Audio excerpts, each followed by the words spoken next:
கோலி talk Kollywood news. Nayanthara Anushka சம்பளம் 3 கோடி. இது வரைக்கும் எந்த ஒரு தமிழ் தெலுங்கு நடிகையும் இவ்வளோ பெரிய தொகையை சம்பளமா வாங்கினது இல்லைன்னு சொல்லும் அளவுக்கு எக்கச்சக்கமா உயர்ந்திருக்கு நயன்தாரா அனுஷ்காவோட சம்பளம். இவங்களோட சம்பளம் எவ்வளோ தெரியுமா? 3 கோடி ரூபாய். 2 பேருக்கும் மார்க்கெட் உச்சத்துல இருக்கு. அதனாலதான் சம்பளத்தை வரலாறு காணாத அளவு உயர்த்தி இருக்கிறதா காரணம் சொல்லியிருக்காங்க திரையுலகை சேர்ந்தவங்க. ஹிந்தியில ஹிட்டான கஹானி படத்தோட தெலுங்கு ரீமேக்கான அனாமிகா படத்துக்கு நயன்தாராவுக்கு 2 கோடி சம்பளம் கொடுக்கப்பட்டது. இந்த படம் நீ எங்கே என்னன்பேன்ற பேர்ல தமிழ்ல வெளியாச்சு. 2 மொழிகள்லயும் படம் அட்டர் ஃபிளாப். தமிழ்ல அஜித் ஜோடியா நடிச்ச ஆரம்பம், ஆர்யாவோட நடிச்ச ராஜா ராணி, உதயநிதியோட நடிச்ச இது கதிர்வேலன் காதல் ஆகிய 3 படங்களுமே பெரிய வெற்றியை அடையல. நயன்தாரா அதை பத்தி கவலையே படாம தான் சம்பளத்தை 3 கோடி ஆக்கிட்டாங்க.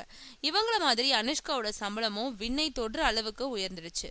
ருத்ரமாதேவின்ற சரித்திர படத்துல நடிக்க 2 கோடி ரூபாய் சம்பளம் வாங்கியிருக்காங்க அனுஷ்கா. அடுத்தடுத்து தேடி வந்த படங்கள்ல நடிக்க 3 கோடி சம்பளம் வாங்கியிருக்காங்களாம்.